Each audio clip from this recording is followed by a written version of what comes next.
ரீசெண்டா நம்ம தொழில்துறை அமைச்சர் கீர்த்தனா அவர்கள் வந்து ஒரு கவர்மெண்ட் ஸ்கூலுக்கு வந்து ஆய்வு பண்ண போயிருக்கிறாங்க. அங்க இருக்கிற மாணவர்களை ரொம்ப அவமானப்படுத்தும்படியாகவும் அவங்க நடந்திருக்கிறாங்க. இதை பத்தி நம்ம பியூஷ் மனோஜ் அவர்கள் வந்து தெளிவா பேசியிருக்காரு. அந்த வீடியோ நீங்களே பாருங்க. நம்ம கீர்த்தனமா ரீல் பைத்தியமா நம்ம நீ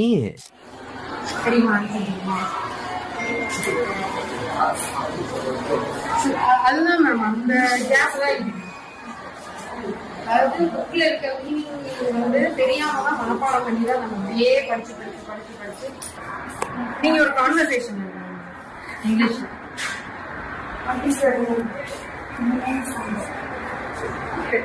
சென்டென்ஸ் கேட்க சொல்றாங்க.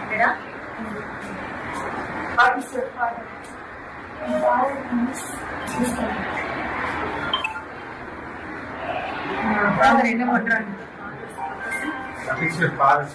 Profession.